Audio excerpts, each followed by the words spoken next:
Well, I've moments to downtown Melo, and you're listening to the Entertainment Report on iHeartRadio, live from Dubai for Thursday, July 16th, 2020, delivering some major stories and trends going on in the world of entertainment and beyond. You can follow the show on Facebook, Twitter, or Instagram, facebook.com/Entertainment Report with Ray Melo, that's RAYMELO, on Twitter at The Enter Report, or on Instagram at The Entertainment Report. You can listen to the show anytime you want on iHeartRadio. Just go to iHeart.com or your iHeart phone app, search for The Entertainment Report, and it'll take you to the page. The Cannes Film Festival announced on Wednesday the lineup for the 17th annual Cannes Classic Programs, which showcase restored classic films and documentaries. The lineup includes 25 films and 7 documentaries. The 2020 Cannes Film Festival did not take place this year due to the COVID-19 pandemic. The Cannes Classic 2020 will be hosted in whole or in part by the Lumiere Festival in Lyon, France, which will take place October 10th to the 18th, and the Rencontres Cinematographies of Cannes, which takes place November 23rd to the 26th. The lineup includes In the Mood for Love from Juan Carawami, Breathless by Jean-Luc Godard, L'Avventura by Michelangelo Antonini, Friendship's Death from Peter Wolin that stars Tilda Swinton in her first big screen role, and The Story of a Three-Day Pass from Melvin Van Peebles. Charlie Chaplin, A Genius of Liberty from Francois Ami and Yves Jouland, Bruce Lee's documentary Be Water from Béa Nguyen, and John Belushi's documentary Belushi from R.J. Cutler are part of the documentary lineup. Pixar's Soul, The French Dispatch from Wes Anderson, and Lovers Rock and Mangrove from Steve McQueen were selected for the 2020 Cannes Film Festival in June. Tom Holland has started filming the Uncharted movie. The 24-year-old actor shared a photo from set Wednesday on Instagram more than 3 years after he was first cast in the project. Holland will play a young Nathan Drake in Uncharted, which is based on the video game series developed by Naughty Dog and published by Sony. He posted a photo of his chair on set, which read Nate. Holland captioned the post, Day 1, #Uncharted. The Uncharted games follows Drake, a treasure hunter who travels the globe collecting lost artifacts. The film's adaptation will provide an origin story for Drake. Holland told IGN in February, so if you play the video games, you haven't seen what's going to happen in the film. And if you haven't played the games, you're going to enjoy the film because it's information that everyone else is getting at the same time. But I'm super excited to make that movie, and it's been a long time coming. Uncharted is directed by Ruben Fleischer and co-stars Mark Wahlberg and Antonio Banderas. Fleischer joined the project in January following the exit of 6 other directors since the film was first announced in 2011. Uncharted was initially scheduled for release in December 2018, but will now open in theaters on July 21st. Holland is known for playing Peter Parker, aka Spider-Man, in Spider-Man Homecoming and other movies in the Marvel Cinematic Universe. He will reprise the role in his third Spider-Man film, set to release in November 2021.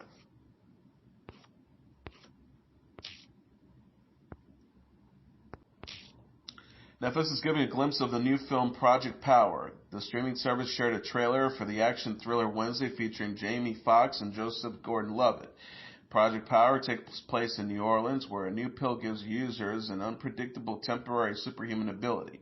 Foxx plays a father searching for his daughter, who was taken by the makers of the drug. Foxx's character teams up with Robin, played by Dominique Fishback, a young dealer, and Art, played by Joseph Gordon-Levitt, a police officer, to find his daughter and fight the sinister forces behind the drugs. Netflix previously released the posters for the film featuring Foxx, Gordon-Levitt, and Fishback. The Project Power is directed by Ariel Schulman and Henry Joltz and co-stars Machine Gun Kelly, Rodrigo Santoro, and Amy Landecker. The film premieres August 14th. Foxx most recently starred in the 2019 film Just Mercy. He will voice Joe Gardner in the upcoming Disney Pixar animated film Soul, which was released a new trailer in March. Apple announced Palmer, a drama starring Justin Timberlake and directed by Fisher Stevens, is the latest movie to be added to the company's slate of original films. Palmer stars Timberlake as Eddie Palmer, a former college football star who returns to his hometown after completing a prison sentence and attempts to get his life back on track while caring for a young boy who was recently abandoned by his mother.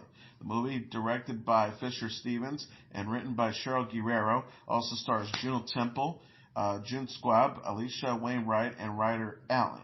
Palmer is the latest announced offering from Apple's original films, following the recently debuted Greyhound and the upcoming films Emancipation, Killers of the Flower Moon, and Snowblind.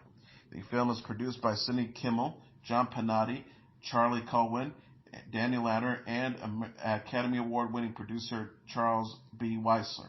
Terry Douglas, John-Luc Defanti, Mark O'Connor, and Paris Kitidakos Lattis, and Bruce Till serve as executive producer. Model, author, television personality, and entrepreneur Tyra Banks is set to host the 29th season of ABC's Dancing with the Stars. The Dancing with the Stars Twitter feed said Wednesday, please join us in welcoming Tyra Banks as the Dancing with the Stars host. Thank you to Tom Bergeron and Aaron Andrews for so many seasons of glitz, glamour, and good times. Banks said in a press release that she had been a fan of the show since it began in 2005. Banks says the fun mixed with raw emotion, seeing celebrities push past their comfort zone, the sizzling dance performances, it's always transported me to my days of turning it up 10 notches on the catwalk. Tom has set a powerful stage, and I'm excited to continue the legacy and put on my executive producer and hosting hats. Bergeron was the show's original host and presented more than 400 episodes over 15 years. Andrews joined as his co-host in 2014. ABC and BBC Studios said in a joint statement Monday announcing his and Andrews' departure. Tom Bergeron will forever be part of the Dancing with the Stars family. As we embark on a new creative direction, he departs the show with our sincerest thanks and gratitude for his trademark wit and charm that helped make the show a success. Erin will also not be returning, and we appreciate all that she brought to the ballroom. Fans have been rooting for her since she originally competed as a contestant back in 2010, and her signature sense of humor has become a hallmark of the show.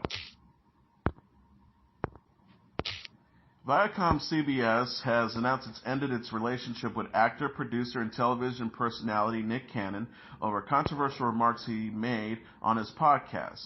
The media company said in a statement Tuesday, ViacomCBS condemns bigotry of any kind, and we categorically denounce all forms of anti-Semitism. We have spoken with Nick Cannon about an episode of his podcast, Cannon's Class, on YouTube, which promoted hateful speech and spread anti-Semitic conspiracy theories. While we support ongoing education and dialogue in the fight against bigotry, we're deeply troubled that Nick has failed to acknowledge or apologize for perpetuating anti-Semitism, and we are terminating our relationship with him. We're committed to doing better in our response to incidents of anti-Semitism, racism, and bigotry. ViacomCBS will have further announcements on other efforts to combat hate of all kinds. Cannon made the comments during a discussion with former Public Enemy rap Professor Griff on the June 30th episode of Cannon's podcast. Cannon has worked with Viacom since he appeared on Nickelodeon's sketch comedy All That in the 1990s. He has hosted Wild 'N Out for MTV since 2005. The entertainer is currently the host of Fox's The Masked Singer. He is slated to star in his own syndicated talk show and an unscripted e-comedy series titled Celebrity Call Center in the fall. Cannon tweeted on Monday, "Anyone who knows me knows that I have no hate in my heart or malice intentions. I do not condone hate speech nor the spread of hateful rhetoric. We are living in a time when it is more important than ever to promote unity and understanding." He added, "The black and Jewish communities have both faced enormous hatred, oppression, persecution, and prejudice for thousands of years, and in many ways have and will continue to work together to overcome these obstacles." He went on to say, "When you look at the media and other sectors in our nation's history, African Americans and the people of the Jewish community have partnered to create some of the best, most revolutionary work we know today." He concluded by saying, "I'm an advocate for people's voices to be heard openly, fairly, and candidly. In today's conversation about anti-racism and social justice, I think we all, including myself, must continue educating one another and embrace uncomfortable conversations is the only way we all can get better." Colin Jost appeared on The Tonight Show starring Jimmy Fallon to discuss staying indoors with his fiancée Scarlett Johansson and the time he stole a photo from Bill Murray's house. Jost told Fallon Tuesday about a Christmas party he attended a while ago at Murray's house. Jost and a friend wandered around the house until they came across a box. Jost told Fallon, "We looked in the box and there was all these photos of Bill Murray and Richard Pryor together. It's Richard Pryor like putting Bill Murray into a headlock." He continued, "It was such a cool photo and there were like 10 of them. It truly looked like he was throwing them away, I swear to God." And I was like, he's not going to miss one of the 10 that he's throwing away, right? Jost concluded it felt like not stealing. It felt like one man's trash is another man's treasure. Jost also discussed how staying indoors with Johansson is the longest time they have consistently spent together. Jost said before he started laughing, "We've been together for about 120 days, which beats our previous record of, I think, 5. Jost's memoir, titled A Very Punchable Face, was released on Tuesday. Tom Hanks appeared on The Late Show to discuss being diagnosed with COVID-19, along with his wife Rita Wilson, the importance of wearing a mask, and the experience he had working with his son on the new film Greyhound. Hanks and Rita announced in March that they were diagnosed with the virus while the actor was in Australia shooting a movie. Hanks said that he had no idea where they could have contracted the symptoms, and that he experienced different side effects from his wife. Hanks told host Stephen Colbert on Tuesday, "Very different other than a headache. She had a high fever than I did. She had horrible nausea," before noting that Wilson also experienced a loss of taste and smell while he had body aches. He said, "I had bones that felt like they were made out of soda crackers. Every time I moved around, I felt like something was cracking inside me." Hanks called into question those in the United States who refuse to wear a mask or follow other health guidelines such as washing hands and keeping a safe distance from others. The 64-year-old said, "It's literally the least you can do is wear a cloth or a thing. I mean, I wear bandanas double layered." He continued, "Is it impossible now? I think of George Washington's troops at Valley Forge, If you ask them to wear a mask, they love it because it would keep them a little bit warm." Greyhound, a World War II epic which Hanks wrote and starred in, was released onto Apple TV Plus on Friday. Hanks' son Chet also stars in the movie. Hanks said about how he was able to give Chet stern looks during certain scenes. "It was just incredible fun because he was just so good, and I actually got to have that dad-like face with him, He continued by saying, "It's one of the pleasures of having close clout, being sort of the star of the movie where you can ask for certain people to be in it." Bruce Campbell has announced he and the cast of The Adventures of Brisco County Jr. are planning a virtual script reading of the sci-fi western pilot episode on July 31st. Campbell tweeted on Tuesday, "Guess is back for one more ride," alongside with the link of a website about the details about the online event. Also participating will be his former castmates Kelly Rutherford, Christian Clemenson, and J.P. Ferguson. The event's website says Brisco brought hope, humor, and heroics to a generation of fans and fictional townfolk. Now, when the world needs those things again, Brisco is back running a headlong and hearty into a rerun of his very first episode. The show ran for one 27-episode season in 1993.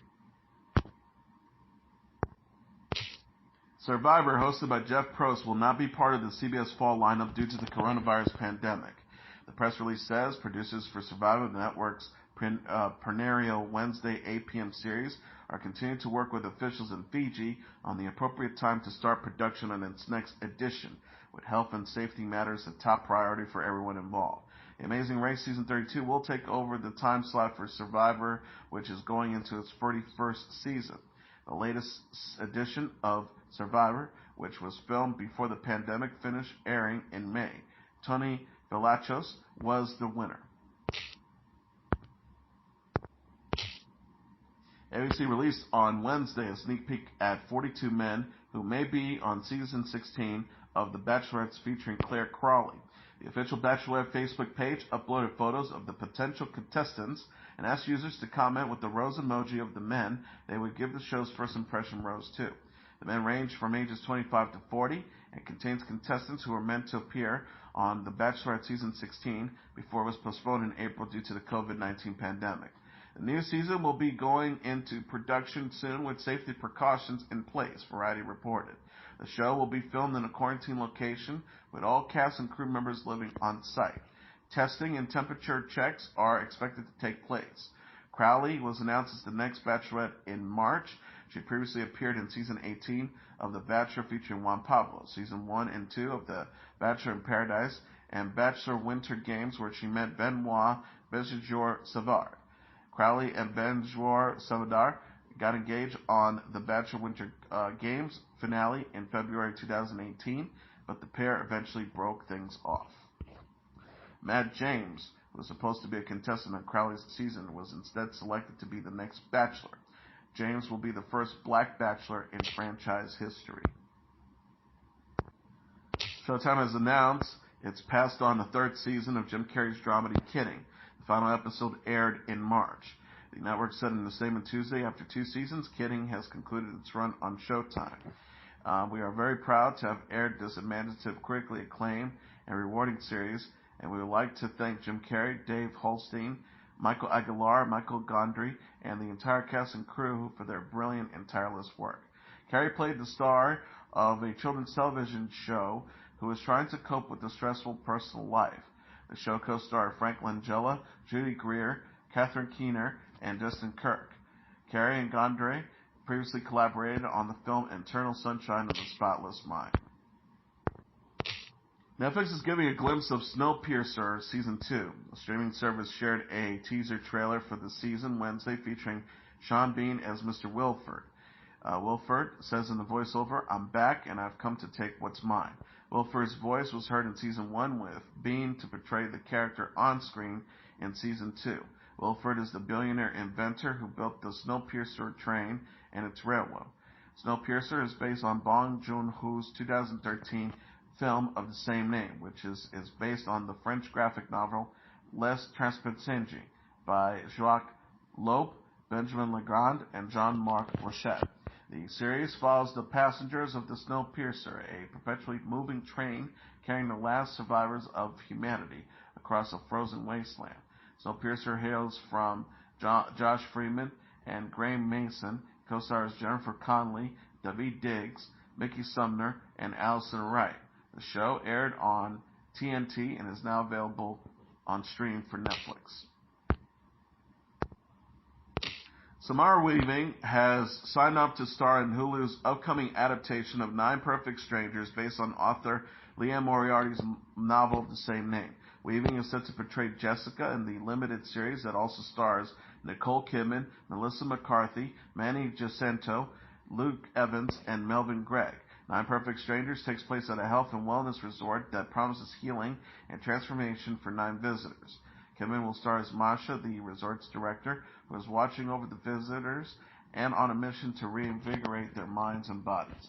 David E. Kelly, John Henry Butterworth, and Samantha Strauss also are co-writing, with Kelly and Butterworth serving as co-showrunners. Kidman and McCarthy are also executive producing. The limited series is set to premiere on Hulu in 2021. Weaving recently starred in Netflix's Hollywood and will be featured in Bill and Ted Face the Music, which is set for release on August 28th. Disney Plus is gearing up for the premiere of the new series Muppets Now. The streaming service shared a teaser for the improv comedy series Wednesday, featuring Kermit the Frog, Miss Piggy, Fozzie Bear, Gonzo, and other characters. The teaser shows the Muppets have a video call about Muppets Now. The call is led by Kermit, voiced by Matt Vogel, and Joel from Legal, played by Peter Lintz, a new character. Joe says of the show, FYI, is a wholly uniquely Muppets enterprise with an all-new nonfiction and unscripted elements. Scooter, voiced by David Rudman, confirms that the series will feature rotating guest stars, which Gonzo, played by David Goltz, says was his idea. Disney Plus announced Muppets Now in August 2019. The streaming service shared a premiere date July 31st and key art for the show in May. Muppets Now is a 6-episode series produced by the Muppet Studio and directed by Kurt Thatcher. The series also features the voices of Eric Jacobson and Bill Beretta, and will also feature celebrity guests like Linda Calderneri, Aubrey Plaza, Seth Rogen, and RuPaul. Iggy Azalea has named her baby boy Onyx. The 30-year-old rapper confirmed her son's name while sharing an audio recording of herself talking to her infant. Azalea, born Amethyst Amelia Kelly, posted a recording of herself asking her son, "Baby boy, are you going to say something to me?" Onyx responded by cooing. The video also features the word Amstead and Onyx instead of showing Azalea and her son. In the comment, Azalea responded to a fan who says, "Our sons have the same name."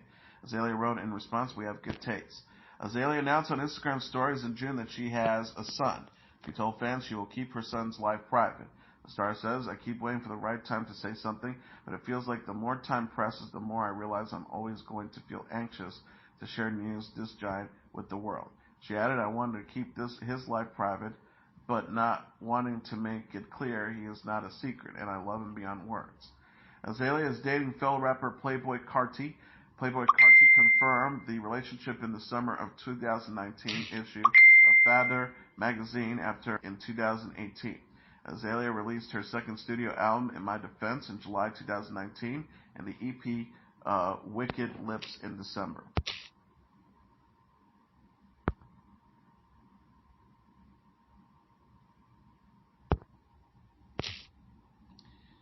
Mickey Mann, the bassist of Maroon 5, announced he's taking a break from performing with the pop rock band. Madden said in a statement Tuesday, "I have some things that I need to deal with and address right now, and so I have decided to take a leave of absence from Maroon 5 for the foreseeable future. During this time, I do not want to be distracted to my bandmates. I wish them the absolute best." Madden's temporary departure was announced more than 2 weeks after he was arrested in California for an alleged domestic violence. He was released after posting $50,000 bail and is due back in court in September. Maroon 5 said in a statement after Madden's arrest last month, "We're deeply devastated by this disappointing news. As we learn more, we're looking at this very seriously. For now, we are allowing all of the individuals involved the space to work things through." SiriusXM announced on Wednesday 6 new limited-run music channels that will feature the Beastie Boys, Prince, and more. Bob Marley, Coldplay, Michael Jackson, and Queen will also receive dedicated radio stations starting on Thursday at 12 p.m. Eastern Standard Time. Each channel will feature hit songs, live recordings, and guest appearances, and more. The Beastie Boys, Coldplay, Jackson, and Queen stations will run until July 21st, while the Prince station will run until July 28th, followed by the Marley station ending on August 13th. The Beastie Boys channel will celebrate the careers of members Michael Mike D. Diamond, Adam Adrock Horowitz, and the late Adam MCA Yauch. Z-Trip, Sean Lennon, Rosie Perez, Taylor Cowley, and Michael Rappaport will appear as guest DJ. The Prince station is returning after an initial run that started in May. The channel will include playlists from Maya Rudolph, Naomi Campbell, The Revolution, Morris Day, Jerome Benton, and Jimmy Jam and Terry Lewis of the time.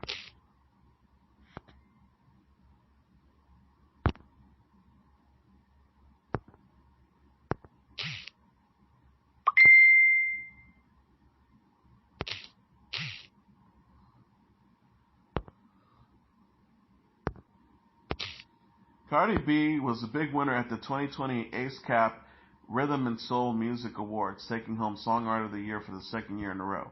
Cardi B is now the first female songwriter ever to win the award twice. The rapper was honored based off of songs Money, Please Me, and Ring. Meek Mill's track Going Bad won Top Rap Song, while DaBaby Shug won Top R&B and Hip Hop Song. Deliver Me, This Is My Exodus, written by Desmond Davis, Marshawn Lewis, and Rob Codley Woodridge, won Top Gospel Song. The Universal Music Publishing Group won Publisher of the Year. The Rhythm and Soul Music Awards celebrate the creators and publishers behind the biggest R&B, hip-hop, and gospel songs of the year. The American Society of Composers, Authors, and Publishers are hosting the ceremony virtually on social media due to the COVID-19 pandemic.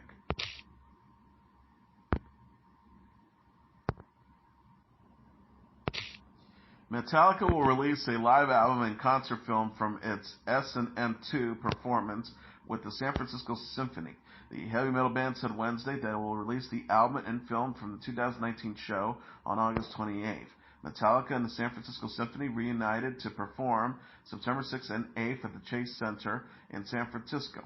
The concert celebrates the 20th anniversary of Metallica and the Symphony album S&M, recorded in April 1999.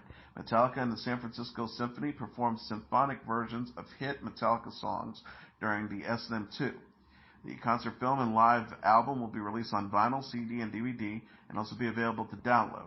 Nirvana shared a trailer for S&M 2 featuring footage from the concert. The film also featured interviews with the band, the San Francisco Symphony musical director and conductor Michael Tilson Thomas, conductor and musical director Edwin Outwater, and others. Outwater says, in order for great art to be made, sometimes it has to be on the brink of chaos, and they're willing to go there. Metallica also released footage of 2 songs, Nothing Else Matters and With My Hands, from the S&M 2 shows. And finally, Ellie Goulding says her forthcoming album, Brightest Blue, has a hopeful message. The 33-year-old singer discussed the album, her first in nearly 5 years, in an interview with Entertainment Weekly published Wednesday. Goulding confirmed the Brightest Blue has 2 sides, one exploring her journey of self-discovery and one from her alter ego, but says both are meant to inspire listeners. The star says, I want my music to be hopeful. I want to help people through my music. It's incredible knowing that you could be that needed support for someone. Side A centers on Goulding's realization of how much she's changed physically and mentally over the years, and feature familiar themes of heartbreak. The singer says, there's a couple of songs where I'm still talking about finding that perfect person and being disillusioned by love. That's still my favorite kind of writing. She added, all these songs were part of this discovery of myself, learning to love myself a little bit more, respect myself, and not need anyone else. I think that was really important to me. Side B introduces Goulding's super confident alter ego. She says, it's just fun, it's a very different side of me, but one that I wanted to include because it shows that there's still a big part of who I am. Goulding shared a trailer for Brightest Blue on Tuesday. She will release the album Friday. Brightest Blue features Goulding's previously released singles Worry About Me featuring Black Bear, Power, and Slow Grenade featuring Love. Goulding released her 3rd studio album Delirium in November 2015. She is known for the singles Lights, Anything Could Happen, Burn, Love Me Like You Do, and On My Mind. And that is your entertainment report for Thursday, July 16th, 2020. I'm your host, Mr. Downtown Ray Melo. I'll be back tomorrow to deliver some major stories and trends going on in the world of entertainment and beyond. You can follow the show on Facebook, Twitter, or Instagram. Facebook.com/The Entertainment Report with Ray Melo. That's RAYMELO. On Twitter at The Enter Report, or on Instagram at The Entertainment Report. You can listen to this episode or any previous episodes of The Entertainment Report anytime you want on iHeartRadio. Just go to iHeart.com or your iHeart phone app, search for The Entertainment Report, and it'll take you to the page. Good night, and God bless you all.